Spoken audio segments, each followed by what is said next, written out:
Anybody ever watch the YouTube channel Black Pen, Red Pen? Anybody? Red, maybe it's Red Pen, Black Pen. You should watch it. Black Pen, Red Pen, I think that's what it's called. This is this math professor, and he's got a math YouTube channel. And well, this is an exaggeration, but most of his videos are about doing integrals, okay? And he's got like 1 million subscribers. But it's more than just that he does integrals. He does other things too besides integrals. He's got this trick where he's got a black pen and a red pen, except they're markers instead of literal pens. And he's got a whiteboard. And he's got both the black pen and the red pen in his hand at the same time. And he's writing on the board like with the red pen. And all of a sudden he switches to the black pen, but you don't see it. He does it so fast with his fingers that you don't see that he switches, but you'll notice that the ink changes from red to black. Like, what happened? If you don't notice that he's got 2 markers in his hands, you'll be mystified until you see that he's got 2 markers in his hands. Now I've got other pens too. I got green and purple, and I'm not going to try to do his trick, but we will be doing integrals. There's one video he made where he does 100 integrals or something. It takes him 6 hours, but I'm not going to do that many. We'll have time in here 70 minutes or so for 4 integrals that are kind of complicated. And and we want to go slower so you understand. First couple will involve trig substitution. The last couple will involve partial fractions, this new technique that I'll teach you about today. I'm just going to take to start with an example from the book. In section 7.4, it's problem 58. And the integral is to find the integral of x squared over square root of 9 minus x squared.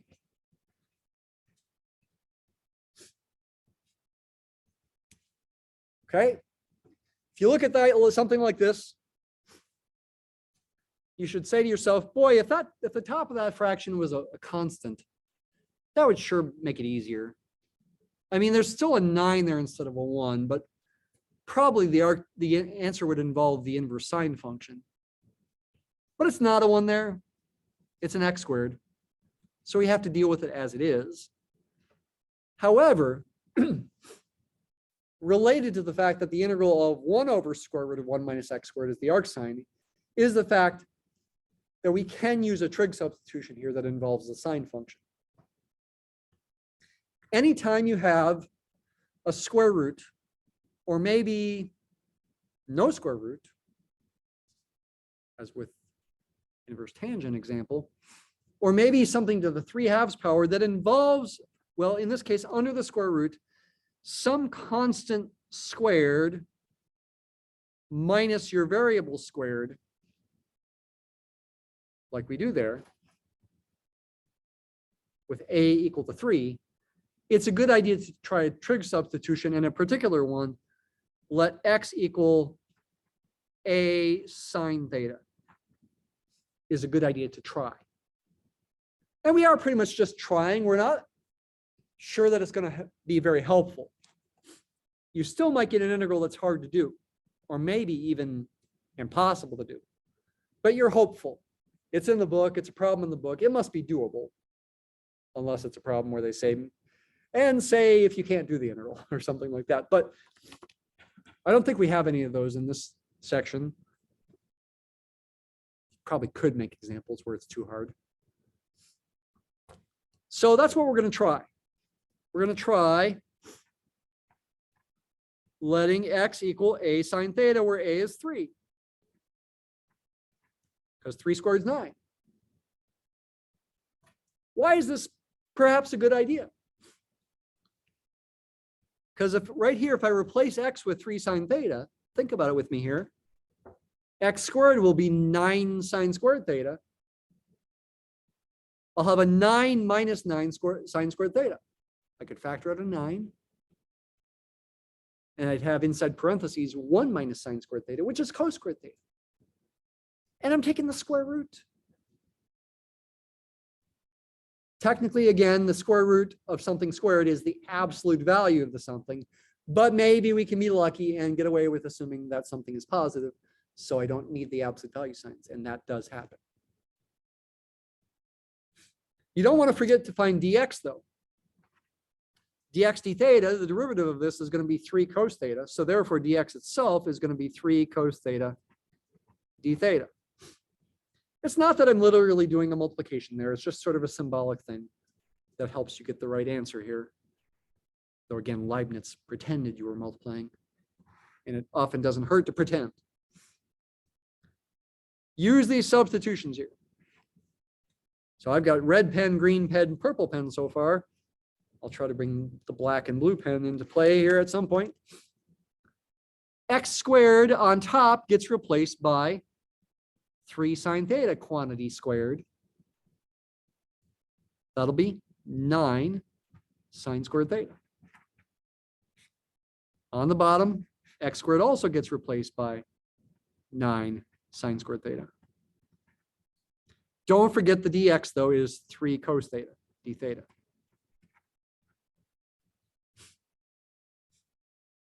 It looks worse, but it's actually better because of beautiful things like trigonometric identities. Again, like I said before, this 9 minus 9 squared sine squared theta is 9 times in parentheses 1 minus sine squared theta, which is 9 cos squared theta. If I take the square root of that, in general, it gives me 3 times the absolute value of the cos of theta. But let's go ahead and just assume, in hopes of getting the answer correct anyway, that cos theta is positive, or at least non-negative. Though I don't want to divide by it, but whatever. Let's go ahead and assume it's positive.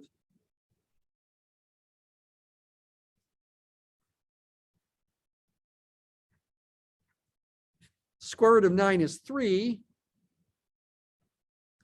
Square root of cos squared theta is absolute value of cos theta, but assuming cos theta is positive, get rid of the absolute value signs and just write cos theta.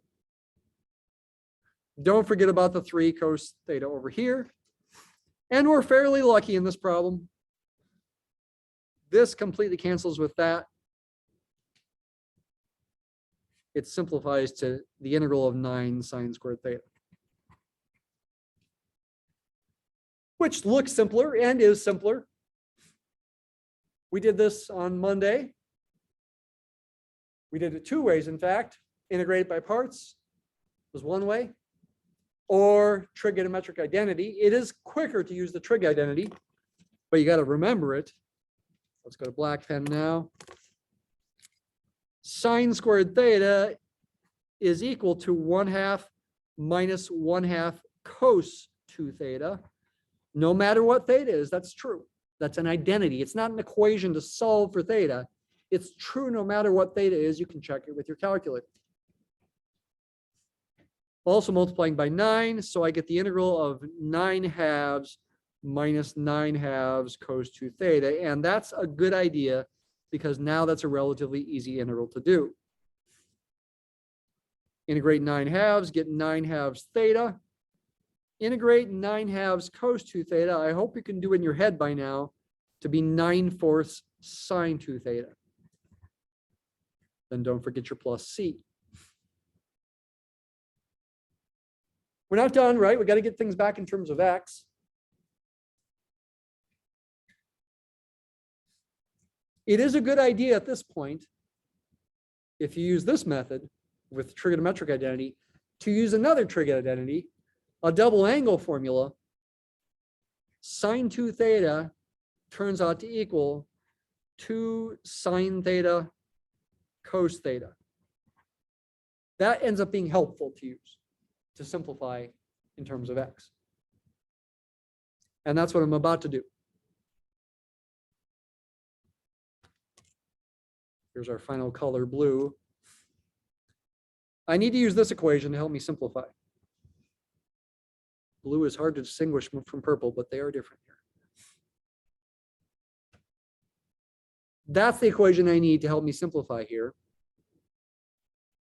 Anytime I see a 3 sine x, which I could get out of this expression here, for example, I could replace it or anytime I see a 3 sine theta, I can replace it with x. I also, maybe a little more simply, could replace any sine thetas with x over 3. And I also can replace any thetas with inverse sine of x over 3. Or arc sine if you prefer. Either way is okay.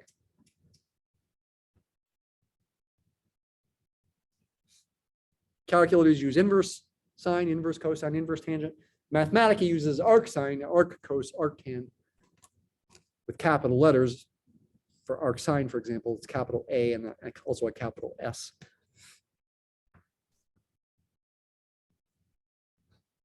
So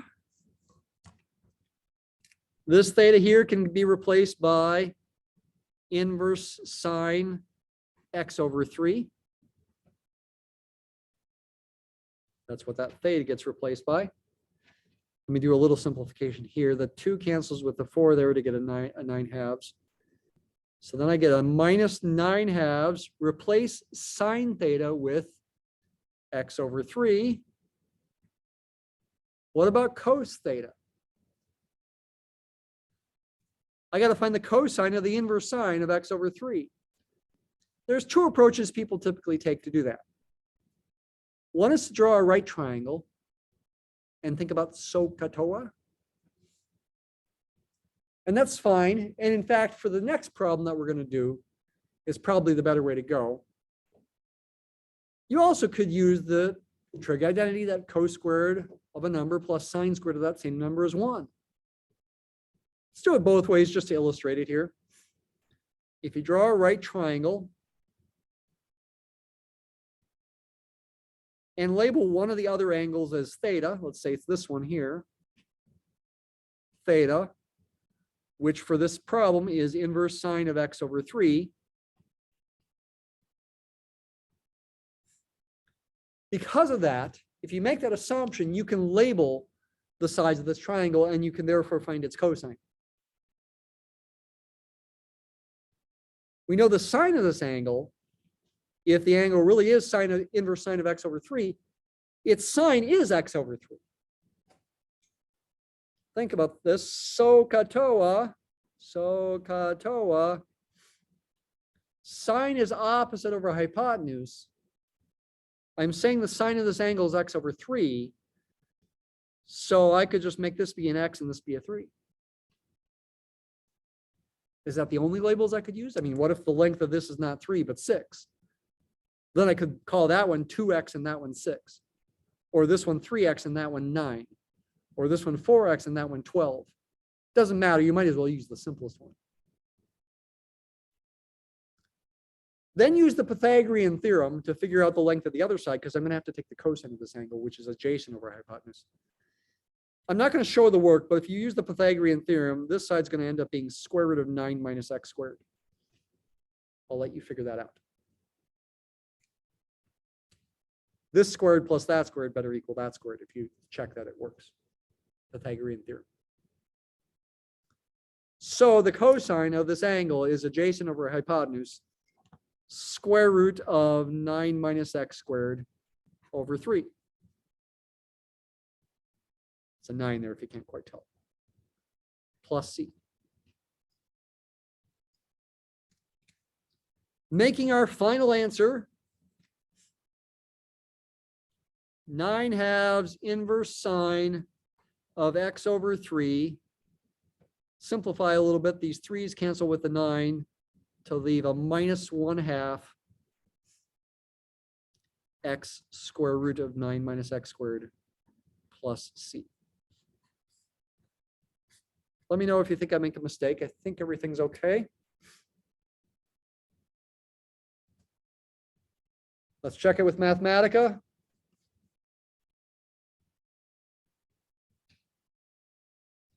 Click till you see a horizontal line. Click the integral button. My original integrand was x squared over square root of 9 minus x squared. There it is. Mathematica uses an arc sine instead of inverse sine, but they are the same function.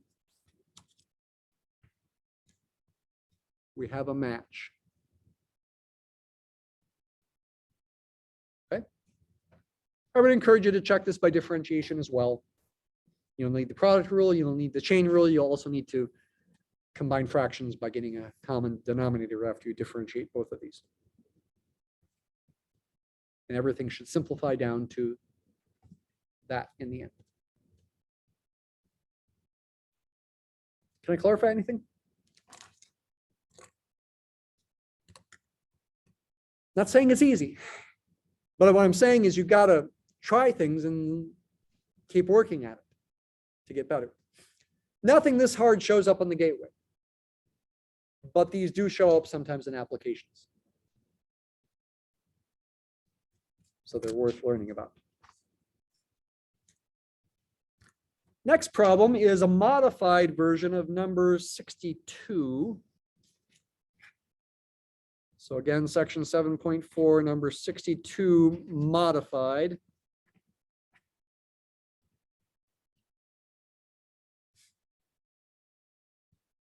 I'm going to integrate 1 over x times the square root.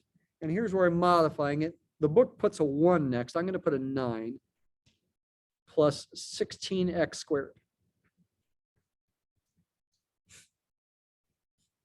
So I changed the book's problem to be a 9 there instead of a 1, just to make it a little bit more interesting. This one's different. For one thing, you've got a 9. Well, okay, you've got a plus sign instead of a minus sign. In the previous example, there's a minus sign under the square root. Now you've got a plus sign. It's also not a plain x squared there. It's a 16x squared.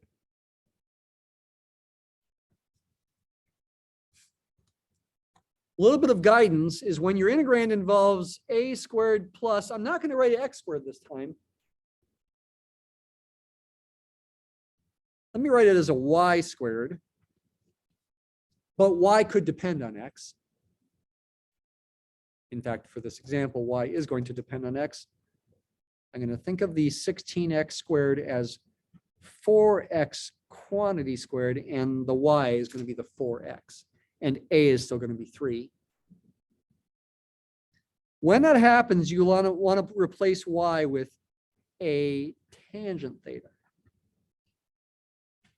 So in this case, I replace 4x with 3 tangent theta. A is still 3 because it's 3 squared is 9. So that's what I'm going to try. This is the inspiration back over here. So I'm going to try, and I think it is good to put the word try because you're not sure it's going to be helpful. And in fact, this one does end up being harder than the previous example. Mm-hmm. Is this a technique that we can take to the gateway? These problems are harder than the gateway, so you will not need to use this for the gateway. But they do show up in applications, so it's worth learning. So the 4x is playing the role of y. A is 3. 4x will equal 3 tan theta. That's what we're going to try. Which does, of course, mean x itself is 3/4 tan theta, and would also mean dx is 3/4 secant squared theta d theta. You may have noticed our book has an allergy, I call it, to secant, right? They always write it as 1 over cosine. We can handle it, secant, okay? And it does show up on the gateway with secants. There's integrals of secant squared on the gateway sometimes. So that's our common test. So we need to learn about secant. It is 1 over cosine by definition. And secant squared is 1 over cos squared.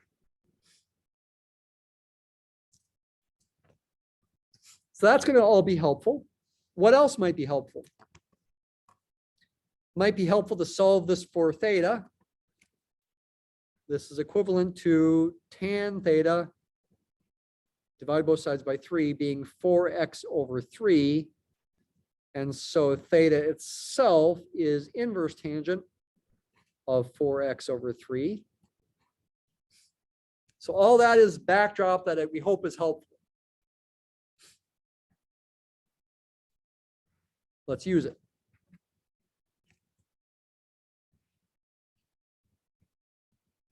Make appropriate replacements.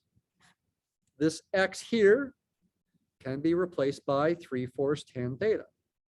3/4 tan theta. We've got the square root still. 9 plus 4x can be replaced by 3 tan theta, which means 4x squared can be replaced by 3 tangent theta quantity squared. 3 squared is 9. Then we get a tan squared theta. Dx gets replaced by 3/4 secant squared theta, d theta. Yes, looks much worse, but it does simplify quite a bit.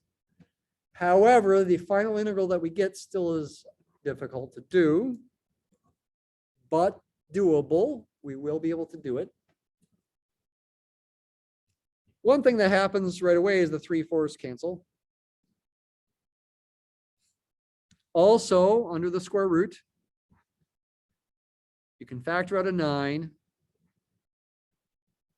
and get 9 times in parentheses 1 plus tan squared theta, which by a trig identity is 9 secant squared theta. We're taking the square root of that, so square root of 9 is 3. Square root of secant squared is really the absolute value of secant theta. But we once again hope we can get away with assuming the secant is positive, so we get rid of the absolute value signs. In the previous problem, it did give us the right answer. This is the right answer in the end, when we assumed cos was positive. Really what ended up happening is this assumption really led to taking the positive square root here. If I had assumed cosine of theta was negative, I really would have gotten a negative sign in there, and it would have canceled with another negative sign that would have come in from over here, and we would have still gotten the same answer.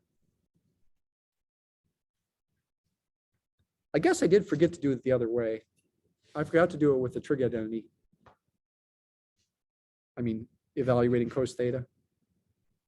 I could have done it that way. Let's just do it quick. This is, maybe don't bother writing this down. I could have done cos theta in this previous problem as square root of 1 minus sine squared theta. But sine theta is x over 3. So I could have done that. And then that would become this, and then get a common denominator of 9, and that would become this. And then put the square root in the top and take the square root of the bottom, and I would have gotten the same answer that I got with the triangle right up there. But the triangle's a little quicker, maybe a little less likely to make a mistake, maybe, as long as you practice it. And we will see that in the problem that I'm doing now, the triangle's definitely the easier way to go, because in the end of this problem, we're going to end up not having to evaluate the cosine of the angle, but actually the cosecant of the angle and the cotangent of the angle. And so it's going to be difficult to think about if you don't draw triangles.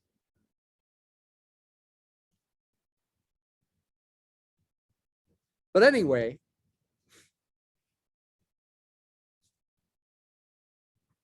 assuming secant is positive, I'm writing that, but you don't have to write it. By the way, secant will be positive exactly when cosine is positive, because secant is 1 over cosine. It's a little funny. Secant is 1 over cosine. Cosecant is 1 over sine. The C's and the S's in each case go with each other. Secant is 1 over cosine. Cosecant is 1 over sine. I don't know why they did it that way. It's probably a more confusing way to do it.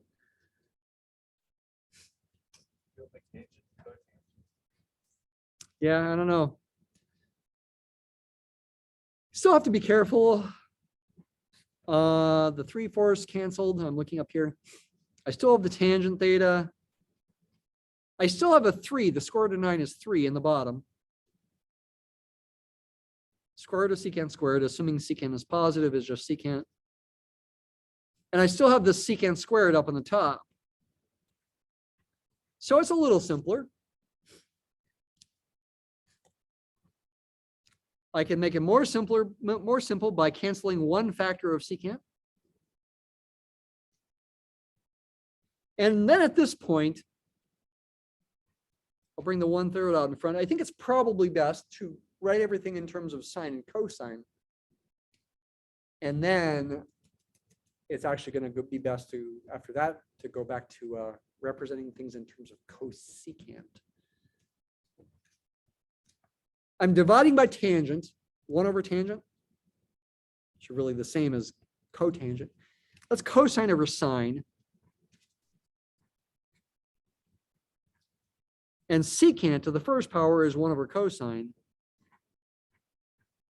So I get 1 over sine in the end, which is cosecant, like I said a minute ago. This now is 1/3 times the integral of cosecant x, cosecant theta d theta.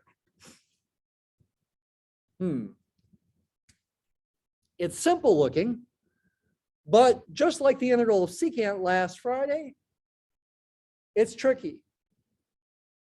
Remember what the trick was last Friday, the most amazing trick? When we integrated secant, we multiplied by 1 as secant theta plus tan theta over secant theta plus tan theta. I wonder if something similar works here. It does, but it's a little trickier because the derivative of cosecant of x, well, the derivative of secant is secant times tangent. The derivative of cosecant is negative cosecant times cotangent. Negative sign comes in there. But you do have all C's for the first letter. And for the derivative of cotangent, the derivative of tangent we know is secant squared. The derivative of cotangent, is it cosecant squared? No, it's negative cosecant squared. By the way, I hope you do understand that when you see something like this, it does mean to square first and then put the negative sign in front of it. That's supposed to be understood. So the negative sign does need to be there. You're not squaring a negative to get a positive. It's square first, then put the negative sign in front. So what I'm trying to say here is that what we want to do is a similar trick.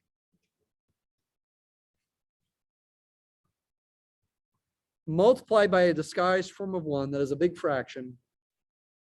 And instead of secant plus tangent on the top and the bottom, we'll do cosecant plus cotangent. However, because the derivative of cosecant is negative cosecant cotangent, and the derivative of cotangent is negative cosecant squared, when I do my substitution, I will get another negative sign involved. That would not be there with the secant example. Multiply the cosecant through the top to get a cosecant squared theta plus cotangent theta cosecant theta. And on the bottom, on purpose, I think I will switch the order around. I'll put cotangent first and cosecant second, because then a little more clearly, it's clear how the derivatives match up. The derivative of cotangent is negative cosecant squared, and the derivative of cosecant is negative of this. Now do your substitution. If W is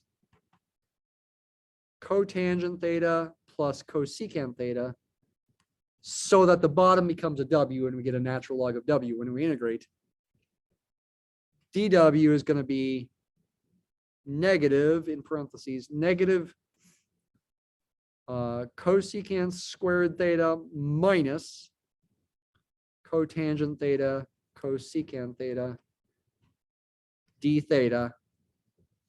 And the integral will become negative 1/3 integral of 1 over w dw.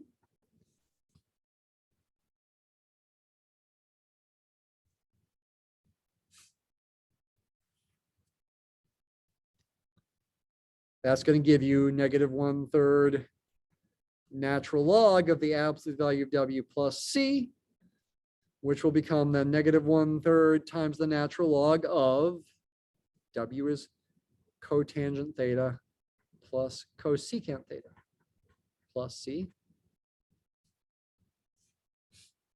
We're not done though, right?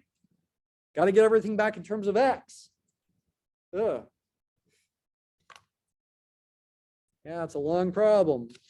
That's where we've been so far. All right. Some people just love doing this stuff. Black pen, red pen's got like 1 million subscribers. Watching them do integrals like this and even harder ones. Get it in terms of x. I need to use these equations to get back in terms of x. And it's going to be best to use a right triangle because I'm going to have to take the cotangent and cosecant of the angle. I think that'll be the best approach to not make a mistake. So draw a right triangle. Make it bigger this time. Label one of the non-right angles theta. It doesn't matter which one you label theta. Doesn't matter. What is theta? Theta is the inverse tangent of 4x over 3. You remember that? Back from what, 10 minutes ago? Should be on your paper. Think about SOHCAHTOA. Tangent of this angle is 4x over 3, and tangent is also opposite over adjacent. So the simplest thing to pick for the opposite and adjacent would be 4x and 3. This is fine problem solving. You know, you might be arguing, well, what if the length of that leg of that triangle is not 3? Well, if it's 6, you could make that 8x and 6. It doesn't matter. I mean, you can, if you're talking literal measurements, you could always change your units to something non-standard to make it be 3 units long. Once again, it's the Pythagorean theorem that we're going to need to find the other side, which is the hypotenuse in this case. And what you'll get is square root of 9 plus 16x squared. Where have I seen that before? That's part of the integral before. It's not a coincidence that that happened. Just like in the previous example, the square root of 9 minus x squared right there was also in the integrand. Not a coincidence.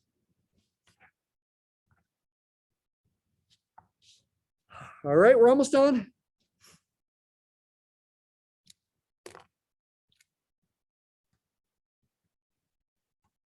I need to take the cotangent of that angle. Cotangent. Cotangent is the reciprocal of tangent. If tangent is opposite over adjacent, then cotangent is adjacent over opposite. Adjacent over opposite. Not 4x over 3, but 3 over 4x.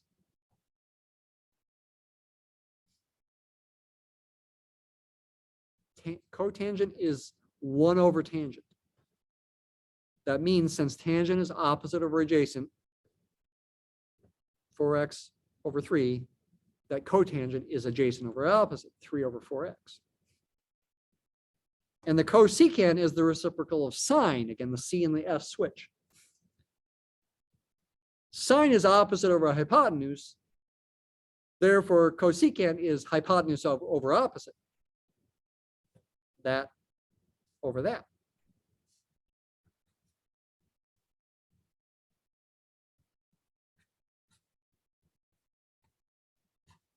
Plus C. And that is our final answer. Or I mean, if you want, you can You can combine the fractions because there's already a common denominator of 4x. You could do this. You also could bring that 1/3, that negative 1/3 up into the exponent of the fraction in there. And you could, since it's a negative 1/3, you could take the reciprocal and do a positive 1/3, and you could write it as a cube root. And yeah, there's lots of ways you can write the answer. Nothing this hard is on the gateway, but one thing on the gateway is that you should not bother simplifying because you might make a mistake when you simplify.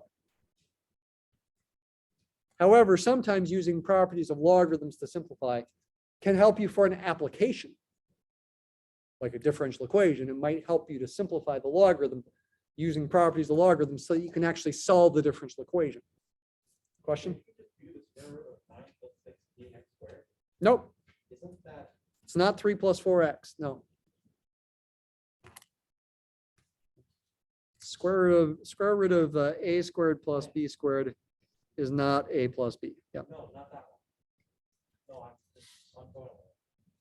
So I have a negative, as in 4x minus 3.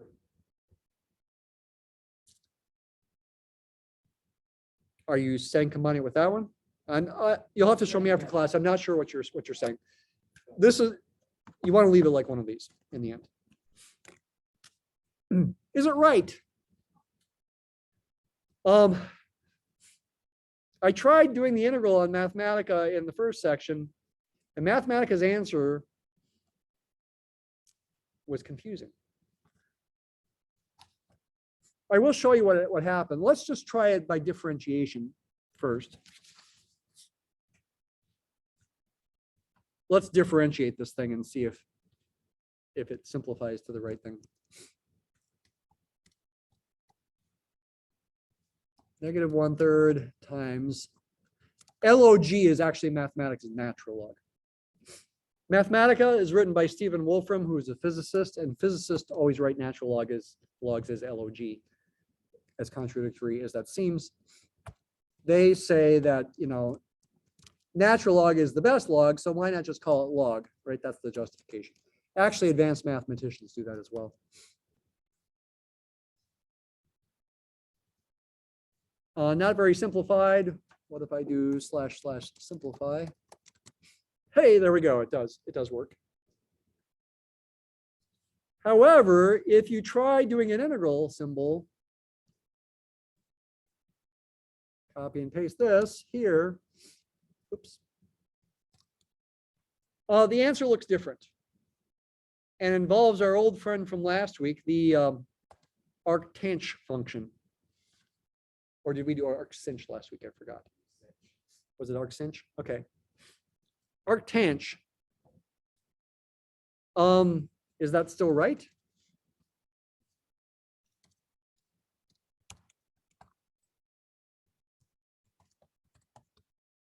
I guess so. What's the arctange function? That H is no typo. It does involve logarithms. Notice the input of this is not the exact same as the input of the logarithm there. The arctange function does involve logarithms, but in a not so clear way, because the tange function involves exponentials. I'm not going to get into details. I actually did try. Actually, it's a little stranger because Mathematica, I think in the first section, wrote this as a, might have written it in terms of arcsinch. Oh, actually, I know what I did. I tried seeing if Mathematica could write this in terms of logarithms. And what I tried is doing this trig to x. And it did write it in terms of logarithms. And there it is. But it ran into trouble here because this expression in this logarithm is actually negative because you're subtracting something bigger than 1. And logarithms of negative numbers for us are undefined. For physicists and advanced mathematicians, they actually are defined, like log of -1 is I times pi, where I is the square root of -1, the imaginary unit. I don't want to get into what all that means, okay? Symbolically it works, but as far as interpreting the meaning, it's confusing. So don't worry about it. Sometimes Mathematica just assumes things are complex numbers when you don't want it to.